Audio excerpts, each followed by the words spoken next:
10⁻3 બોલ હલો બોલ ચલો અને આર બરાબર તમે લખ્યું છે 10 સેન્ટીમીટર એટલે આર સ્ક્વેર નહીં આવે સ્ક્વેર નહીં આવે ખાલી આર જ આવશે અહીં તો 10 ગુણ્યા 10⁻2 હવે આનો જવાબ લાવો બરાબર હા ચલો કોણ આવ્યું પાછું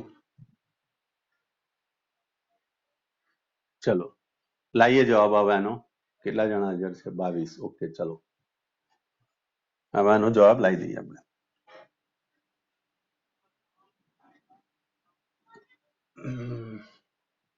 ચલો શું લખાશે અહીંયા આગળ વી બરાબર અંડર રૂટ ચલો 9 into 4 into 8 ને 9 એટલે 10 રહેશે ખાલી નીચે 10 આ 10 કેન્સલ કરી નાખ્યા આની જોડે એટલે 10⁻3 એટલે +1 +3 થઈ જશે 9 ચોક 36 36 ગુણ્યા 10⁴ એટલે 6 ગુણ્યા 100 એટલે તમારી જોડે આવશે 600 મીટર પર સેકન્ડ આ જવાબ આવશે ઓકે સમજ પડી હલો ઓકે ચલો એના પછીનો દાખલો જોઈએ બરાબર 69 પત્યો ને કે 69 નથી પત્યો ચલો 69 ઓકે હવે અહીંયા આગળ લખાઈ ગયું છે ને બધું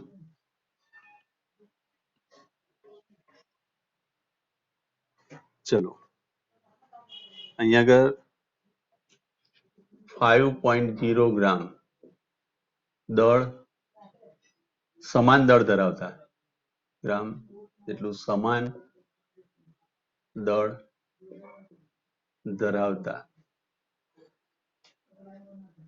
બે કણોના વિદ્યુતભાર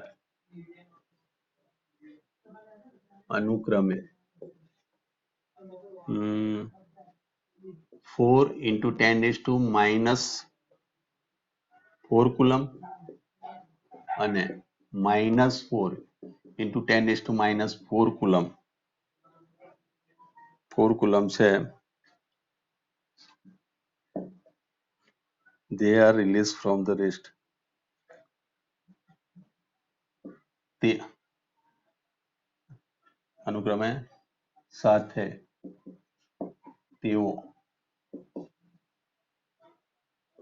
એકબીજાથી 1 મીટર અંતરે સ્થિર સ્થિતિમાંથી મુક્ત કરતા 50 સેન્ટીમીટર અંતરે આવે 50 સેન્ટીમીટર અંતરે આવે છે ત્યારે તેમની ઝડપ શોધો ચલો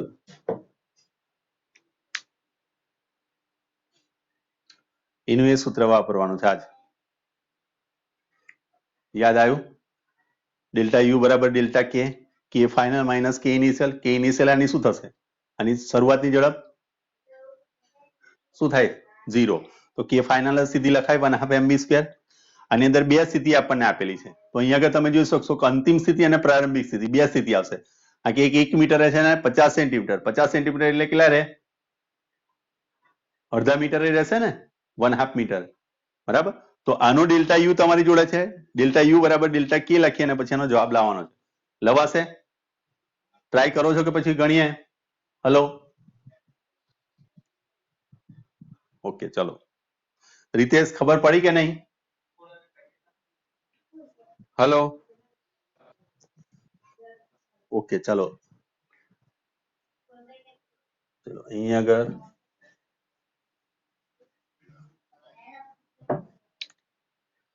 delta u is equal to 1/2 mv² direct હું લખી શકું સ્ક્વેર f -0 આ તો ઇનિશિયલ તો 0 જ હતી ચલો ડેલ્ટા u બરાબર તો k u2 - u1 is equal to 1/2 mv square લખાય. વી ફાઇનલ એટલે વી લઈ લીધો મેં. હવે U2 એટલે બીજી સ્થિતિ માટે અને U1 એટલે પહેલી સ્થિતિ માટે. તો આ બંને વિદ્યુતભાર જુઓ, એક પ્લસ વિદ્યુતભાર છે અને એક માઇનસ વિદ્યુતભાર છે. તો સ્થિતિ ઊર્જા શું લખાશે? U બરાબર K Q1 Q2 upon R. આ સૂત્રનો ઉપયોગ કરીએ તો U1 શું લખાય? માઇનસ, અહીંયા આગળ આ બંને વચ્ચે માઇનસ જ થવાનું, તો માઇનસ K. હા, અને બંને વિદ્યુતભાર સરખા છે એટલે Q સ્ક્વેર અપોન R લખાશે. R1 પહેલી સ્થિતિ માટે અને U2 માટે લખશો minus K Q2 upon R2 લખાશે. હવે આ બેનો તફાવત લઈએ એટલે આ પોતે માઇનસ છે, તો U2 માઇનસ થયો એટલે minus K Q square upon R2 minus, અને પેલો માઇનસ માઇનસ પ્લસ હશે, K Q square upon R1 લખાશે is equal to 1/2 mv square થાય. હવે આને પહેલા લઈ લઈએ આપણે, તો K Q સ્ક્વેર કોમન લઈ લઈએ સીધા, તો અહીંયા આગળ આવશે 1 upon R1 minus 1 upon R2 is equal to 1/2 mv square લખાય. ક્લિયર? હવે જો આ બેની કિંમત તમે જાણો છો, એકની કિંમત અહીંયા આગળ શું છે? પહેલાની કિંમત R1, આ R1 છે અને આ R2 છે. R2 એટલે શું લખાશે? 1/2 મીટર લખાય. તો R1 બરાબર તમે 1 મીટર અહીંયા આગળ લખશો અને R2 બરાબર શું લખશો? 1/2 મીટર. ક્લિયર? ચલો, તો અહીંયા આગળથી આ માઇનસ R2 માઇનસ R1 થશે ને, R2 હા માઇનસ. ઓકે, લાવો તો ખરા જોઈએ શું થાય છે. ચલો, ડેલ્ટા યુ બરાબર લખશો તમે ફાઇનલ માઇનસ ઇનિશિયલ અને આ લખશો. ઓકે, ચલો શું કન્ડિશન આવે છે જોઈએ. હવે U2 એટલે કે ક્યુ સ્ક્વેર મેં કોમન કાઢી લીધો, તો 1 upon R1 minus 1 upon R2 is equal to, તો અહીંયા તો માઇનસ જવાબ આવે છે, માઇનસમાં જવાબ નહીં આવે કોઈ દિવસ. માઇનસ ના થવો જોઈએ, ઉભા રહો એક જ મિનિટ. માઇનસ જવાબ કઈ રીતે? હા, એક મિનિટ ફરી વાર જુઓ. મેં કઈ ભૂલ કરી લાગે છે. ચલો, ડેલ્ટા યુ બરાબર 1/2 mv સ્ક્વેર આપણી જોડે થયું. U2 એટલે લખશો minus K Q square upon R2 બરાબર, minus plus K Q square upon R1 બરાબર. આને ઉલટાઈએ આપણે તો K ક્યુબ આગળ નીકળી જશે ને, 1 અપોન R1 આવશે, માઇનસ 1 અપોન R2 આવશે ને, ઇક્વલ ટુ 1/2 mv સ્ક્વેર, અને એને ગુણ્યા 2 કરવા પછી આ બે તો કટ થઈ જશે, પણ આ જવાબ તમારો માઇનસ આવે અને માઇનસ જવાબ આનો ના આવે.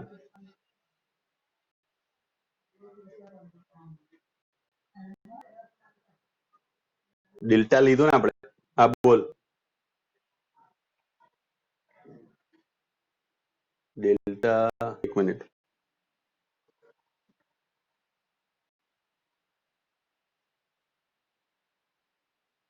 ના, ફાઇનલ માઇનસ ઇનિશિયલ જ કર્યું ને આપણે. ફાઇનલ તો કઈ થઈ? R2 થઈ ને.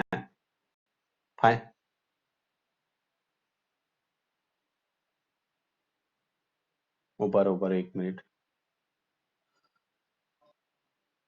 હવે અહીંયા આગળથી તમે જયારે અંતર ઘટાડો છો તો સ્થિતિ ઉર્જામાં વધારો આવવાનો ને, તો વધારો આવશે એટલે મારે ફાઇનલ માઇનસ ઇનિશિયલ કરવી પડશે ને. એક મિનિટ ઉભા રહો.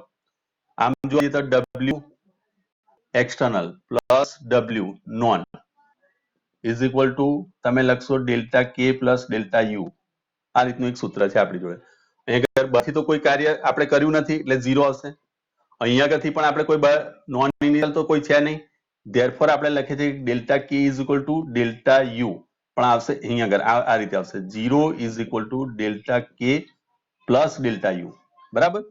Therefore delta K is equal to લખાશે માઇનસ ડેલ્ટા U, એટલે એક માઇનસ મારે ઉમેરવો પડશે. સમજો આ વસ્તુ. જો બાહ્ય અહીંયા આગળ કોઈ પણ પ્રકારનું આપણે બહારથી કોઈ બળ આપ્યું નથી એટલે એક્સટર્નલ 0 થઈ ગયો, અને ગુજરાતીમાં લખું W બાહ્ય બળ વડે બરાબર. અને એક W આવશે તમારો બીજો, એ W આવશે અસંરક્ષી બળો બરાબર. અને એના બરાબર લખાય આ વસ્તુ. તો જો બાહ્ય બળ તો આપણી જોડે કોઈ બાહ્ય બળ આપણે યુઝ કર્યું જ નહીં. દાખલા તરીકે જો આ Q છે અને એક બીજો Q છે બરાબર, આ બંને એક માઇનસ અને એક પ્લસ છે, બંને વચ્ચેનું અંતર આપણને 10 સેન્ટીમીટર અથવા તો કેટલું આપેલું છે? 1 મીટર આપેલું છે, 1 મીટર. તો અહીંયા આગળ તો આપણે કોઈ બાહ્ય બળ તો આપ્યું જ નથી, અને અહીંયા આગળથી એ લોકોએ મુક્ત કર્યા છે, એને સ્થિર સ્થિતિમાંથી મુક્ત કરેલા છે, તો ઓટોમેટિકલી એ શું કરશે, બીજા તરફ ગતિ કરે છે ઓટોમેટિકલી. અને સંરક્ષણ બળોની અસર હેઠળ, આ કે અહીંયા આગળ આકર્ષણ બળ થયું, આકર્ષણ બળ થયું એટલે સ્થિર ઉર્જા, અને સ્થિતિ ઉર્જા કયા સંજોગોમાં મેળવાય, સંરક્ષી બળોના સંદર્ભમાં. એટલે આનો પણ જવાબ 0 થશે, આ પણ એપ્લિકેશન 0 થશે, ને આ પણ એપ્લિકેશન 0 થશે. એનો મતલબ કે આ બંનેનું સમેશન 0, બંનેનું સમેશન 0 એટલે kinetic energy equal to minus delta you લખાય. પડી સમજ? Hello, okay. તો હવે શું થશે જોઈએ, જો અહીં આગળ હવે minus delta you is equal to delta કે આવશે. માઇનસ એટલે અહીંયા આગળ તમે લખશો u2 માઇનસ u1, એટલે કે u final minus u initial delta કે. ધેરફોર અહીંયા આગળ તમે લખશો u initial minus u final is equal to 1/2 mv². હવે આવી જશે જવાબ. અહીંયા આગળ તમે લખશો શું, તો kq² upon 1 minus kq² by 1/2 is equal to અહીંયા 1/2 એટલે અહીંયા આગળ થઈ જશે 1/2 mv². ફાઇનલ તમારી આટલી આવી, ઉપર ગયું એટલે kq² 1 minus 2 is equal to 1/2 mv². એટલે જવાબ તો આ માઇનસ માં જ આવે છે, માઇનસ ના ના ના ના, અહીંયા આ ફાઇનલ ઇનિશિયલ તો માઇનસ જ જવાબ આવે.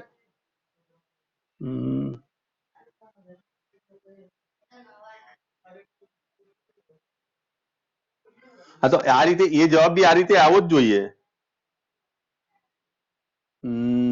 મેં કઈ જગ્યાએ આ બે 0 થયા અને બરાબર લખ્યું, અહીં માઇનસ લીધું આપણે, માઇનસ યુ એટલે you final minus you initial બરાબર લીધું આપણે કે ઇન્ટુ 1 બરોબર છે, કે ફાઇનલ ઉપર ગયું એટલે 2 આવી ગયું, તો માઇનસ યુ માઇનસ બરોબર.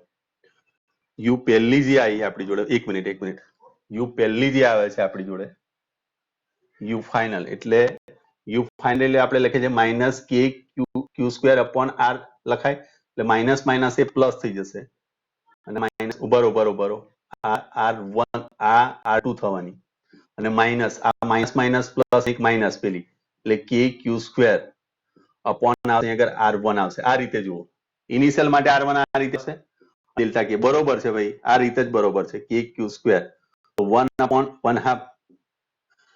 આ f માઇનસ જ થવાની ને, આ કારણ શું થશે, kq², એટલે અહીં શું થયું, આ એક વિદ્યુતભાર પ્લસ અને એક વિદ્યુતભાર માઇનસ, એનું માઇનસ લેવાનું ને આગળ. જો u બરાબર જ્યારે હું લખવા જઈશ, કયું ડેલ્ટા ની અંદર આપણે પણ હું તમને શું કહ્યું, યુ ઇનિશિયલ લખવા જઈએ એટલે શું લખાશે, ઇનિશિયલ બરાબર શું લખાશે, કે માઇનસ ક્યુ.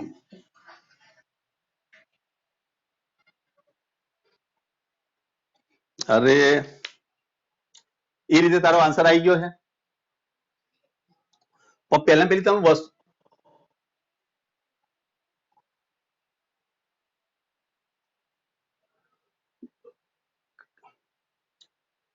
ફાઇનલ તમારી જે આવી એ પણ માઇનસ જ છે, મેં આગળ એક માઇનસ નિશાન લીધી એટલે માઇનસ માઇનસ એ શું થવાની, અથવા તો હું આવું લખું, ચલો અહીંયા આગળ જે માઇનસ હતી તો અહીંયા આગળ લખું માઇનસ UF, આ માઇનસ માઇનસ પ્લસ UI થઈ ગઈ, ઇઝ ઇક્વલ ટુ ડેલ્ટા કે લખાયા. ધેરફોર હું આમ લખી શકું UI minus UF is equal to delta કે. ક્લિયર આટલી વસ્તુ. હવે અહીંયા આગળ તમે જો યુ ઇનિશિયલ જે છે એ પોતે માઇનસ જ છે ને, અહીંયા આગળ કે Q1 Q2 અપોન R, પણ એક Q તમારો શું છે, માઇનસ થયો ને, માટે તમારું સૂત્ર આવું આવશે, UF માઇનસ UI આવશે.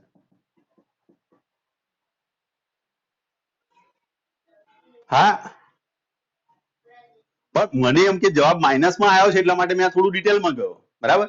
મેં તમને શું કીધું, ભાઈ કદાચ મેં કીધું આ માઇનસ મારી ભૂલ કંઈક હશે એટલા માટે મેં તમને ડિટેલમાં થોડું સમજાવ્યું. ઇનિશિયલ ફાઇનલ માઇનસ ઇનિશિયલ આ રીતે લખીશું ને આપણે. હેલો, ઓકે ચલો તો પછી ગણતરી કરીને લાવો જવાબ કેટલો આવે છે જુઓ. આ હોમવર્કમાં લઈ લો, આપણે આગળ જઈએ, આટલું હોમવર્કમાં કરી લો. ચલો હેલો, ઓકે ચલો. આ જવાબ ના આવે તો તમે મને કહો, જવાબ લાવી દો જોવાનો, બરાબર. ચલો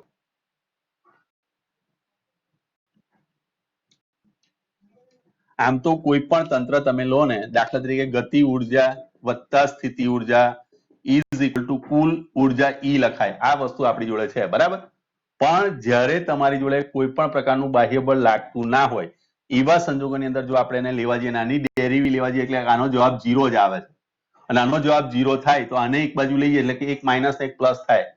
સ્વાભાવિક વસ્તુ છે ને, એક માઇનસ થઈ જવાની, એક ઘટાડો થશે, એકમાં વધારો થશે.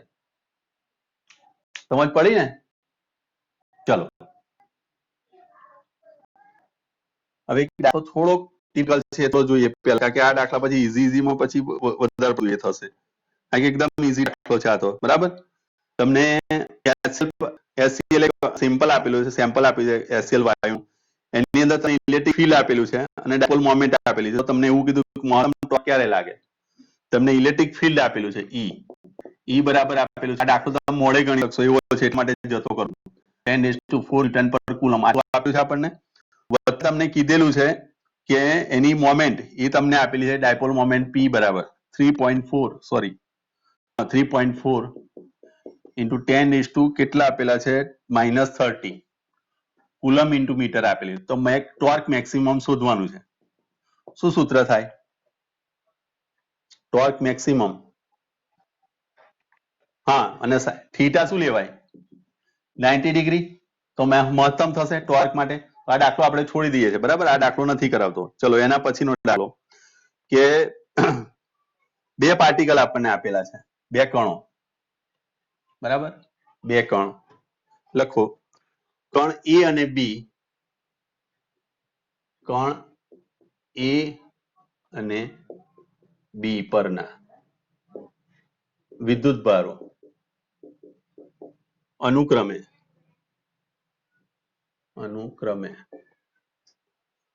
2.0 ઇન્ટુ 10⁻, કેટલા થાય છે, -6 કુલમ, અને -2.0 ઇન્ટુ 10⁻⁻6 કુલમ છે. તેમની વચ્ચેનું અંતર, આ પણ એકદમ ઈઝી દાખલો છે. તેમની વચ્ચેનું અંતર એ આપેલું છે આપણે 1 સેન્ટીમીટર છે, બરાબર. તો આપણે પહેલો પૂછ્યું છે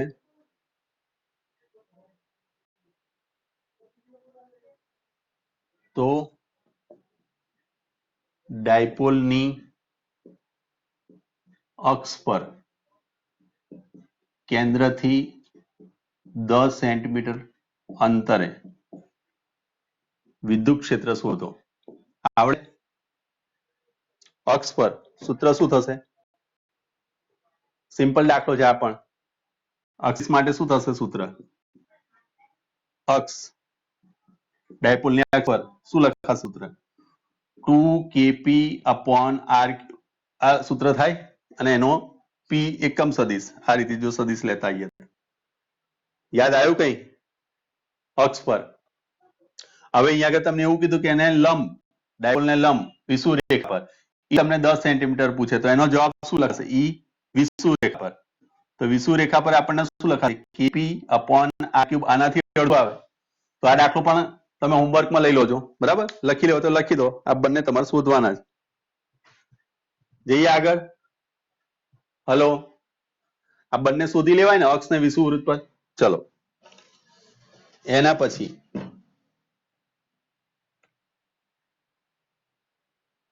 આ દાખલા તો ભાગ્યે જ તમને કોઈ એન્ટ્રન્સમાં તો આવું ના પૂછે. આ તમને ગુજકેટમાં કે એની અંદર પૂછી લે, બરાબર. ચલો હવે તમને એક આકૃતિ આપેલી છે.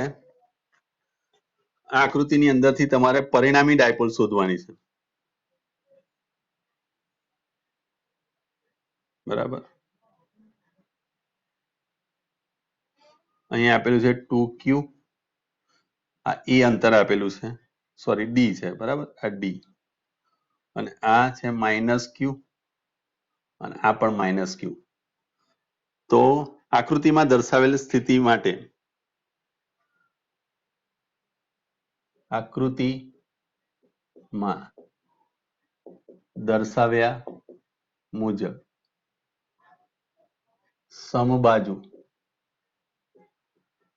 ત્રિકોણના શિરોબિંદુઓ પર વિદ્યુતભાર માઇનસ ક્યુ અને 2q છે તો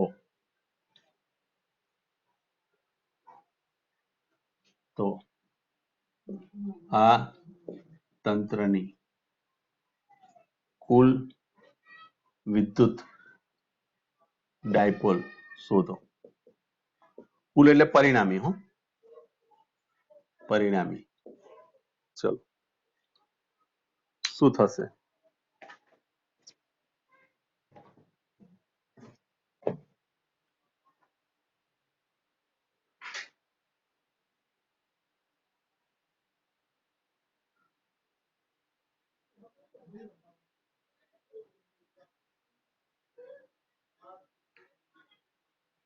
બોલો તો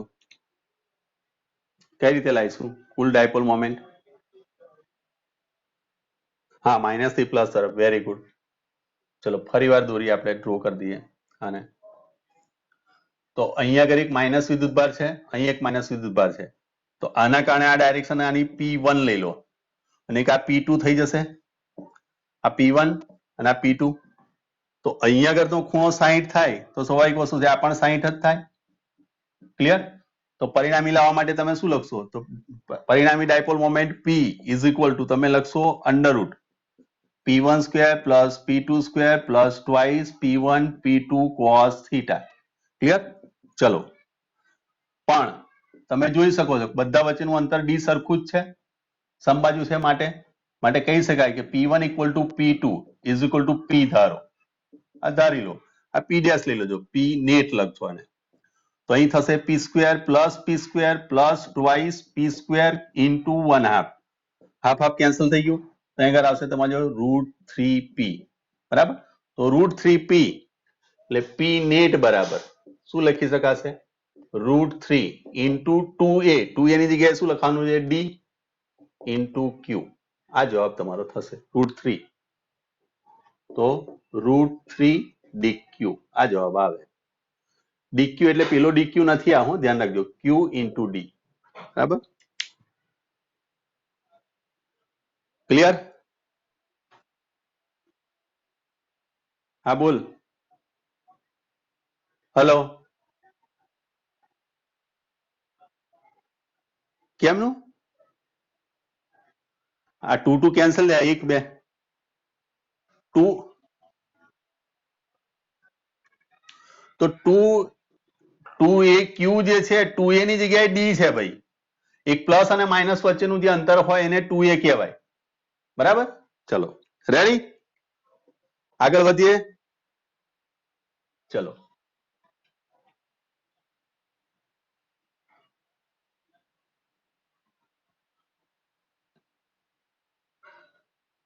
હવે તમને 3 સ્થિતિ આપેલી છે. બરાબર? એક અહીં આગળ q બિંદુ છે, અહીં p બિંદુ આપેલું છે. આ p બિંદુ છે, p બિંદુ. પછી એક અહીં આગળ q વિદ્યુતભાર છે, એક અહીં આગળ q માઇનસ વિદ્યુતભાર છે અને એના સેન્ટર પરથી અહીં આગળ એક બીજું બિંદુ p આપેલું છે. આ બંને વચ્ચેનું અંતર એ તમને એ આપેલું છે. આ એક માઇનસ વિદ્યુતભાર છે અને એક આ પ્લસ વિદ્યુતભાર છે. બરાબર? પ્લસ છે અને આ તો પ્લસ જ છે. હવે તમને કન્ડિશન આવી આપેલી છે કે એક વિદ્યુતભાર પ્લસ ક્યુ અહીં આગળ છે, એક બીજો પ્લસ ક્યુ અહીં આગળ છે અને એક અહીં માઇનસ ક્યુ છે. આ અંતર પણ એ જ છે, આ અંતર પણ એ છે. બરાબર? ચલો તો હવે તમને એવું પૂછે છે કે આ પણ બિંદુ P છે, બિંદુ P આ જગ્યાએ. બરાબર? તો A, B અને C આકૃતિમાં બિંદુ P પાસે પરિણામી વિદ્યુત ક્ષેત્ર શોધો.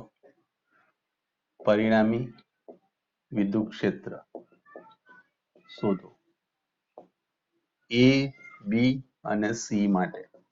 ચલો બોલો. ત્રણ કન્ડિશન આપણને આપેલી છે બરાબર એ બી અને સી ની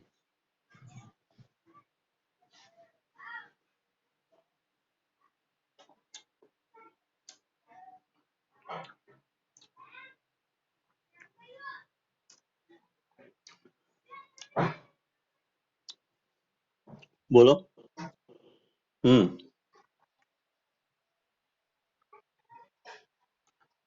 હા વેરી ગુડ સુપર ચલો સરસ એવું થઈ જશે પહેલા માટે શું થશે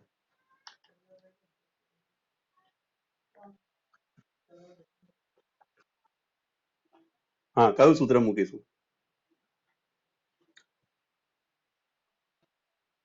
હા રીતેશ ખબર પડી તને આ બિંદુ પર મારે શોધવું છે આ બિંદુ આ વચ્ચેનું અંતર દાખલા તરીકે આ અંતર તમને આપેલું છે એ સોરી ડી અંતર આપેલું છે આ બધું આ બધા માટે ડી સમાન છે ડી લખવાનું કદાચ હું ભૂલ્યો આ પણ ડી જ છે અને આ પણ ડી અંતર છે ક્લિયર તો પહેલા કિસ્સા માટે અહીંયા આગળ જયારે તમે શોધવા જશો તો એનું વિદ્યુત ક્ષેત્ર આ દિશામાં જશે ઈ ઓફ પી બરાબર